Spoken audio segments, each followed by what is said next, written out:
Good morning guys, my self Anamika Mishra. कल हम लोग सर्किट के क्वेश्चन सॉल्व किए थे जिसमें हम लोग इक्विवेलेंट रेजिस्टेंस निकाले थे, पावर की वैल्यू निकाले थे और ओम्स लॉ पढ़े थे।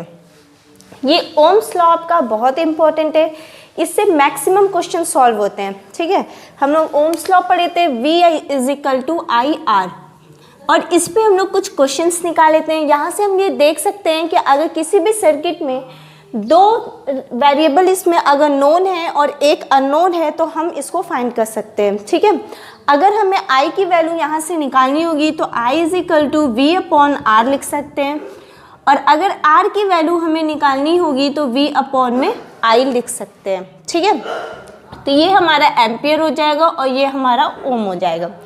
इस तरह से हम क्वेश्चन को सॉल्व कर सकते हैं। आज हम लोग आपके सर्किट को सॉल्व करने के लिए तीन चीज़ें इंपॉर्टेंट होती हैं। सबसे पहली चीज़ कि टोटल इक्विवेलेंट रेजिस्टेंस निकालना, दूसरी चीज़ आपको लॉ ऑफ रेजिस्टेंस जानना कि लॉ ऑफ रेजिस्टेंस क्या है, तीसरी चीज़ ओम्स लॉ और पावर निकालना। ये तीन चार चीज़ें बहुत इंपॉर्टेंट है सर्किट को सॉल्व करने के लिए, क्योंकि किसी भी सर्किट में कुछ भी आपसे पूछ सकता है, कुछ भी दे करके। ठीक है, तो आज मैं आपको लॉ ऑफ रेजिस्टेंस बताती हूँ कि लॉ ऑफ रेजिस्टेंस होता क्या है। ठीक है, लॉ ऑफ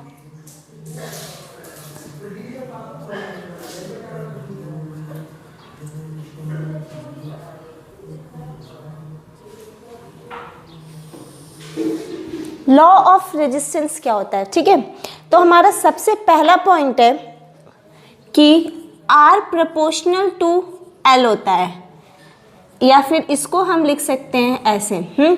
L क्या है, हमारा यहाँ पर लंबाई है और लंबाई को हम किस में लिए हैं, मीटर में लिए हैं। R क्या है, हमारा रेजिस्टेंस है जिसको हम ओम में लिए। तो हम कह सकते हैं कि किसी भी कंडक्टर का रेजिस्टेंस उसके लंबाई के समानुपाती होता है। समानुपाती मतलब प्रोपोर्शनल का रिलेशन है, तो प्रोपोर्शनल का रिलेशन होगा। तो जैसे जैसे हम लंबाई को बढ़ाएंगे वैसे वैसे रेजिस्टेंस की वैल्यू भी बढ़ती जाएगी। अगर हम आपसे कहें कि कोई एक कंडक्टर था जिसकी लंबाई को बढ़ाकर हमने 2 गुना कर दिया, क्या कर दिया, 2 गुना कर दिया, तो बताइए रेजिस्टेंस पर क्या प्रभाव पड़ेगा। तो रेजिस्टेंस भी हमारा 2 गुना हो जाएगा, तो हम कह सकते हैं कि ये भी 2R हो जाएगा। ठीक है, पहला पॉइंट। दूसरा पॉइंट है R proportional to R inversely proportional to 1 upon A। 1 upon A क्या है, हमारा क्रॉस सेक्शनल एरिया है, और R हमारा रेजिस्टेंस है। मतलब जैसे जैसे हम अनुप्रस्थ काट के क्षेत्रफल या फिर क्रॉस सेक्शनल एरिया को बढ़ाएंगे प्रतिरोध की वैल्यू घटती जाएगी। आ रही बात समझ में। जैसे जैसे हम अनुप्रस्थ काट की क्षेत्रफल या फिर जैसे जैसे हम क्रॉस सेक्शनल एरिया को बढ़ाते जाएंगे वैसे वैसे रेजिस्टेंस की वैल्यू जो है वो घटती जाएगी। तो हम कह सकते हैं कि किसी भी कंडक्टर का रेजिस्टेंस उसके क्रॉस सेक्शनल एरिया के विद्युत क्रमानुपाती यानी कि इनवर्सली प्रोपोर्शनल होता है। ठीक है, अब अगर आपसे क्वेश्चन कर दिया जाए कि कोई एक कंडक्टर था जिसकी लंबाई को 2 गुना कर दिया गया और क्रॉस सेक्शनल एरिया को आधा कर दिया गया यानी कि हाफ कर दिया गया, तो नया रेजिस्टेंस बताइए हमें क्या मिला। तो लंबाई को 2 गुना किया गया है और क्रॉस सेक्शनल एरिया को हाफ कर दिया गया है, और हमसे पूछ क्या रहा है, रेजिस्टेंस की वैल्यू पूछ रहा है ना। तो इसको आप ऐसे करके सॉल्व कर लेंगे तो आंसर आ जाएगा हमारा। तीसरा पॉइंट है R प्रोपोर्शनल होता है, R प्रोपोर्शनल टू रो। इसे हम क्या पढ़ते हैं, रो पढ़ते हैं। ठीक है, यानी कि विशिष्ट चालकता, स्पेसिफिक रेजिस्टेंस, इसको हम क्या कहते हैं, स्पेसिफिक रेजिस्टेंस। स्पेसिफिक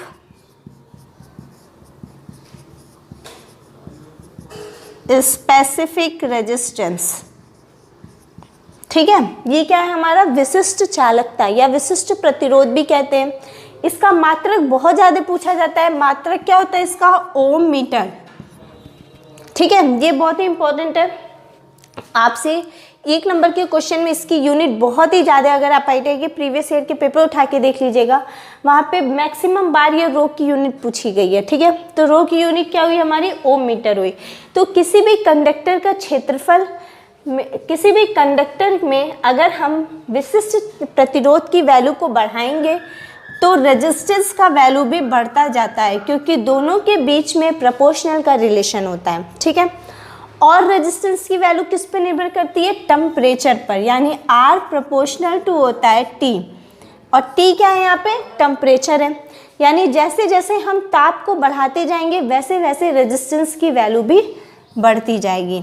ठीक है, तो देखिए यहाँ से हमने 4 टॉपिक पढ़ा। लॉ ऑफ रेजिस्टेंस क्या है, या फिर रेजिस्टेंस की वैल्यू किस पे निर्भर करती है, तो रेजिस्टेंस की वैल्यू लंबाई पर निर्भर करती है, लंबाई के प्रोपोर्शनल होती है, क्रॉस सेक्शनल एरिया के इन्वर्सली प्रोपोर्शनल होती है, रो के प्रोपोर्शनल होती है, और टेम्परेचर के प्रोपोर्शनल होती है। मतलब यहाँ से फॉर्मूला निकल कर आता है R is equal to rho L upon A। ठीक है, रो की R की यूनिट क्या हो गई, ओम, रो की यूनिट क्या हो गई, ओम मीटर, L की यूनिट क्या हो गई, मीटर, और ये क्या है, मीटर स्क्वायर है। जब आप क्वेश्चन सॉल्व करेंगे तो आपको ये ध्यान रखना होगा कि ये सारी यूनिट जो है वो यही रहे, क्योंकि यहाँ पे इसकी यूनिट सेंटीमीटर में दी रहती है या सेंटीमीटर स्क्वायर में दी रहती है। तो इसको पहले हम मीटर स्क्वायर में कन्वर्ट करेंगे, यहाँ पे इसको कन्वर्ट करेंगे, उसके बाद हम इस फॉर्मूले पे वैल्यू को रख करके सॉल्व करेंगे। ठीक है, तो हमारा फॉर्मूला क्या है, R is equal to rho L upon में A। अब हम आपसे कुछ भी कहें, मान लीजिए हमने लंबाई को 2 गुना कर दिया तो रेजिस्टेंस कितना गुना हो गया, 4 गुना हो गया, 2 गुना हो गया। मान लीजिए हमने क्रॉस सेक्शनल एरिया को आधा कर दिया तो रेजिस्टेंस पे क्या प्रभाव पड़ा, तो रेजिस्टेंस हमारा 2 गुना हो जाएगा। इस तरह से करके हम क्वेश्चन को सॉल्व करते रहते हैं। ठीक है, ये था हमारा लॉ ऑफ रेजिस्टेंस। अब हम जो हमारा कल चल रहा था सर्किट, उस सर्किट पे चलते हैं और कुछ क्वेश्चन सॉल्व करते हैं।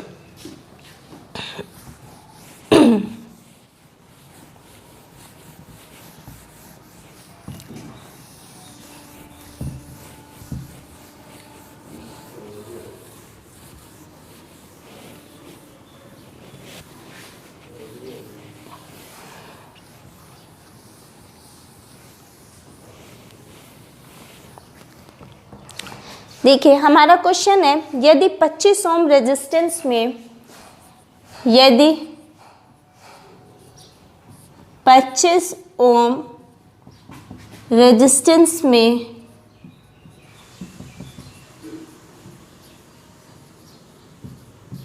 यदि 25 ओम रेजिस्टेंस में 10 वोल्ट की सप्लाई दी जाए, 10 वोल्ट की सप्लाई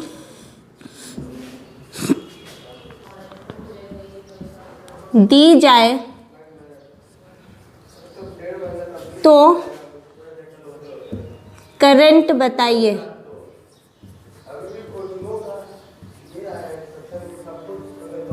तो करंट बताइए। तो बहुत सिंपल फॉर्मूला मैंने आपको बताया था, कौन सा, ओम्स लॉ। ओम्स लॉ क्या है हमारा, V is equal to I into R, और हमें निकालना क्या है, I निकालना है। तो I इज इक्वल टू हम क्या लिख सकते हैं, V अपॉन में R। तो I इज इक्वल टू क्या हो जाएगा, V की वैल्यू कितनी है 10 और रेजिस्टेंस की वैल्यू कितनी है 25। तो इसको काट दीजिए, 5 2 10, 5 5 25, मतलब 2/5। और अगर उसमें लिखेंगे तो 0.4 एम्पियर क्या हो गया, हमारा आंसर हो गया। ठीक है, नेक्स्ट क्वेश्चन है, एक हीटर 220 वोल्ट की सप्लाई के साथ जोड़ने पर एक हीटर 220 वोल्ट की सप्लाई के साथ जोड़ने पर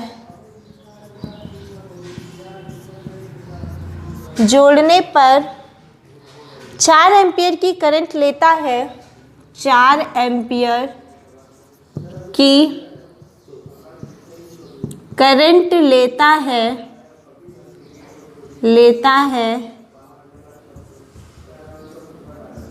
तो हीटर का प्रतिरोध बताइए। प्रतिरोध मतलब रेजिस्टेंस, प्रतिरोध बताइए। ठीक है, फॉर्मूला क्या होता है? V is equal to I into R. R हमें निकालना है, मतलब R is equal to V upon में आई। ठीक है, R is equal to V का फॉर्म, V कितना दिया है हमारा 220 वोल्ट, और करंट कितना दिया हुआ है 4 एम्पियर। ठीक है, तो इसको सॉल्व करिए। 110 और 2 5 10, 2 5 10, यानी कि 55 ओम। अब यही क्वेश्चन अगर इसी क्वेश्चन में ये पूछता कि बताइए कितना पावर हीटर लेगा, हीटर कितना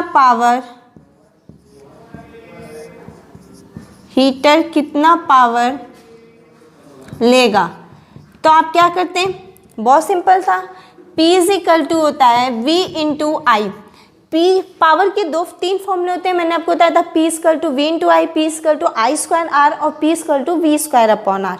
कुछ भी लिख सकते हैं, तीनों से आ जाएगा, उसमें कोई प्रॉब्लम नहीं है। तो हम P equal to V into I अगर लेके चलें तो V कितना है हमारा 220 वोल्ट, और I कितना है हमारा 4 एम्पियर। मल्टीप्लाई कर दीजिए, ये 0, ये 8, ये 8 वॉट आ गया। बहुत सिंपल है। ठीक है, नेक्स्ट क्वेश्चन।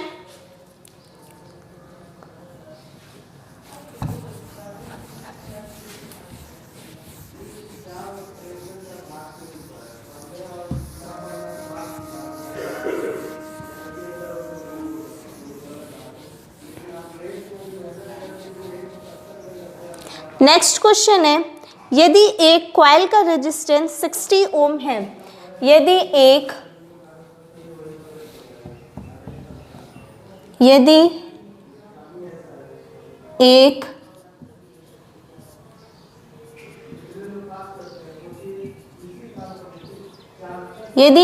कॉइल का रेजिस्टेंस 60 ओम है और इसके अंदर 4 एम्पियर की करंट जा रही है, मतलब कि रफ करना ही पड़ेगा।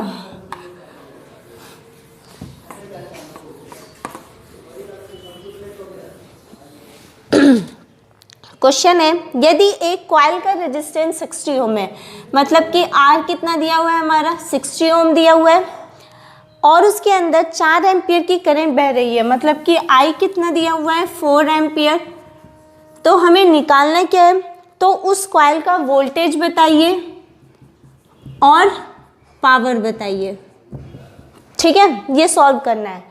तो V इक्वल टू होता है I इंटू आर, मतलब V is equal to 60 into 4, तो V इज इक्वल टू कितना आया 240 वोल्ट।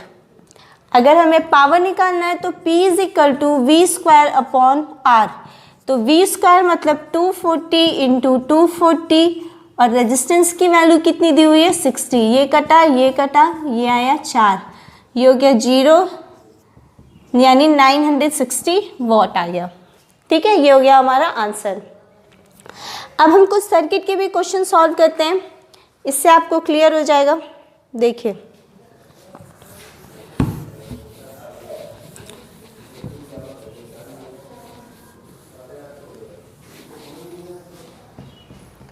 हमारे पास एक रेजिस्टेंस है, कितने ओम का है ये 12 ओम का है। ठीक है, और ऊपर 10 ओम का रेजिस्टेंस लगा हुआ है, 10 ओम का, और यहाँ पे जो रेजिस्टेंस है वो है 15 ओम का। ठीक है, कितना 180 वोल्ट से ये जुड़ा हुआ है। ये कितना हो गया हमारा 180 वोल्ट हो गया। इसमें आपको बताना क्या है, हम क्वेश्चन पढ़ रहे हैं, सुन लीजिएगा। एक मिश्रित सर्किट में 15 ओम तथा 10 ओम के 2 रेजिस्टेंस पैरेलल में लगे हुए हैं, उनके सीरीज में 12 ओम का रेजिस्टेंस जोड़ा गया है और 180 वोल्ट की सप्लाई दी गई है। ठीक है, जैसा कि आपको सर्किट दिख रहा है। तो निम्नलिखित मालूम करें कुल resistance, total resistance total resistance निकालना है, कुल करंट निकालना है, यानी टोटल करंट, उसके बाद 12 ओम रेजिस्टेंस में वोल्टेज ड्रॉप निकालना है। 12 ओम रेजिस्टेंस में वोल्टेज ड्रॉप,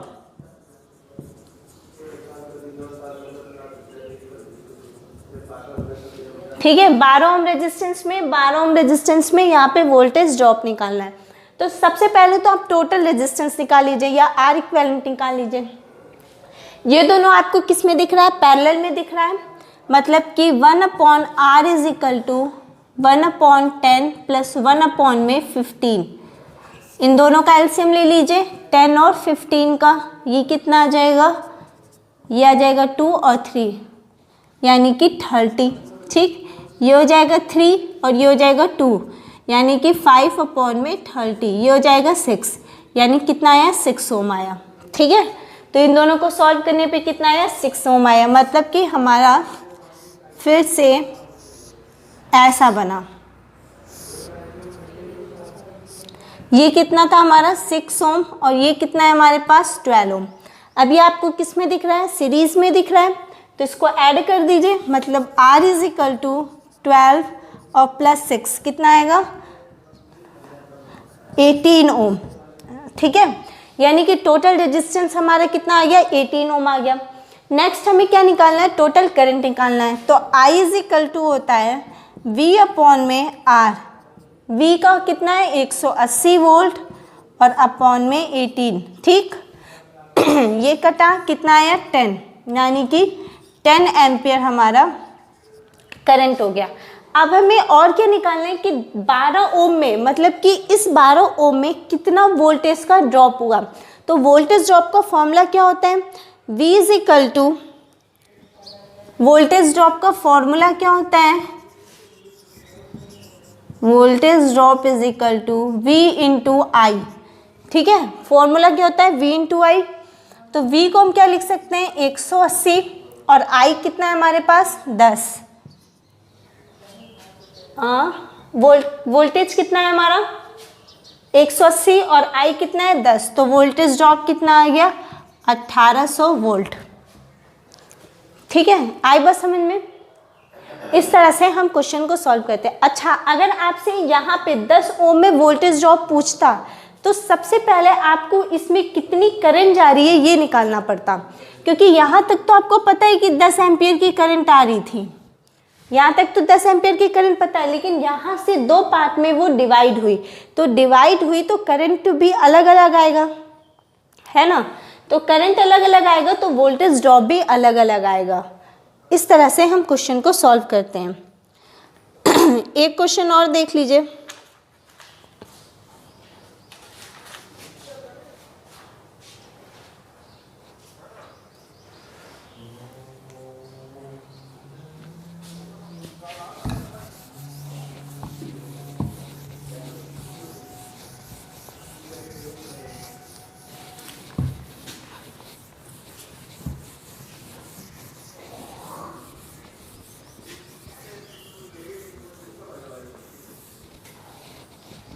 एक क्वेश्चन और है हमारे पास। 23 ओम का रेजिस्टेंस लगा हुआ है, 23 ओम का, ठीक है, यानी कि 23।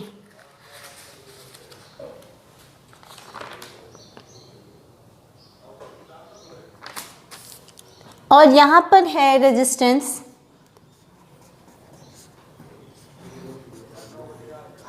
कितने ओम का है? 8 ओम का है और 8 ओम का है, ठीक है। ये भी 8 ओम का है, ये भी 8 ओम का है। नेक्स्ट है हमारा, यहाँ पे 3 रेजिस्टेंस लगे हुए हैं। ये है 60 ओम का, ये है हमारा 10 ओम का और ये है 15 ओम का, ठीक है। इसको ले आके हम वोल्टेज से जोड़ देते हैं। यहाँ पे एक वोल्टमीटर लगा हुआ है जिससे कनेक्ट कर दिए। अब आपको इस सर्किट में टोटल रेजिस्टेंस बताना है, ठीक है। और करंट की वैल्यू इसमें दी हुई है 8 एम्पियर, यानी करंट कितना जा रहा है 8 एम्पियर, सॉरी 8 एम्पियर। तो सबसे पहले आप आर इक्वेलेंट निकलेगा, आर इक्वेलेंट निकालना है और उसके बाद वोल्टेज की वैल्यू निकालनी है, ठीक है, पावर निकालना है, ये 3 चीज़ें आपको फाइंड करनी है यहाँ पे। तो सबसे पहले आप ये देखिए कि ये तीनों जो हैं वो आपस में पैरेलल में जुड़े हुए हैं, तो यानी 60 और 10 किस में जुड़ा हुआ है पैरेलल में, और 10 और 15 किस में जुड़ा हुआ है पैरेलल में जुड़ा हुआ है। तो पहले 1/10 प्लस 1/15 इसको भी लिख लीजिए, 2 करके सॉल्व करिए या 3 करके सॉल्व करिए, उससे कोई मतलब नहीं है, ठीक है। यहाँ पे एलसीएम लीजिए 10, 15 और 60 का, तो ये जाएगा ऐसे, ये आएगा 6, ये आएगा 2, सॉरी ये आएगा 2 और फिर ये 2, ठीक है, मल्टीप्लाई 10 कितना है 60, ठीक है, इसका इससे डिवाइड यानी कि 6, इसका इससे डिवाइड और इसका इससे डिवाइड कितना आया 1 आया, यानी कि 6, 4, 10 और 1 11, 11 बटे में 16। तो ये किसकी वैल्यू आई है 1/r की। इसको हम चेंज करेंगे किस में r में, तो r equivalent is equal to कितना आएगा 60/11, ठीक है। अब ये दोनों आपस में किस में थे पैरेलल में थे, तो इन दोनों को भी जोड़ लीजिए, तो 8 और 8 का कितना आ जाएगा 1/8 प्लस 1/8 मतलब कि 2/8 मतलब कि 4 इज इक्वल टू 4 ओम, कितना आया 4 ओम आया।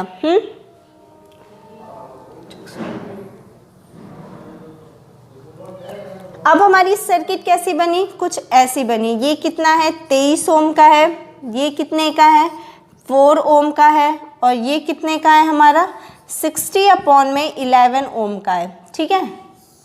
तीनों किस में दिख रहे हैं आपस में सीरीज में दिख रहे हैं, तीनों को ऐड कर दीजिए, मतलब 23 प्लस 4 प्लस 60/11, ठीक है। ये 27 प्लस 60/11 हम लिख सकते हैं।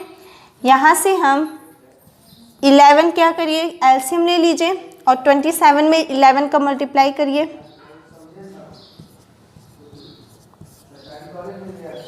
कितना आया 297, 297 प्लस 60 ऐड कर दीजिए, ये कितना आएगा 7 और ये हो जाएगा 15 और ये हो जाएगा 3, तो कितना आया हमारे टोटल रेजिस्टेंस की वैल्यू 357/11 ओम आया। अब हमें यहाँ पे वोल्टेज निकालना है, करंट हमें पता है, तो वोल्टेज निकालने के लिए फॉर्मूला होता है V = I × R। करंट कितना दिया हुआ है 8 और रेजिस्टेंस की वैल्यू कितनी आई है 357/11, तो मल्टीप्लाई कर दीजिए,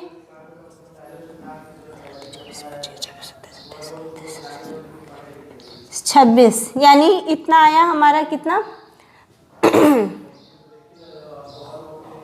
4, यह है हमारा वोल्ट। इसको आप डेसिमल में चाहे तो निकाल सकते हैं, ठीक है, पॉइंट में भी निकाल सकते हैं, जैसा ऑप्शन में दिया रहेगा वैसा करेंगे। इसके बाद पावर निकालना है, P = V × I, तो P = V की वैल्यू कितनी है 2696/11 इंटू I की वैल्यू कितनी दी हुई है 8, फिर से मल्टीप्लाई कर दीजिए, इतना करके वॉट जो होगा वो हमारा आंसर आ जाएगा, ठीक है। इसके आगे नेक्स्ट क्वेश्चन हम सॉल्व करेंगे लॉ ऑफ रेजिस्टेंस पे। Thank you.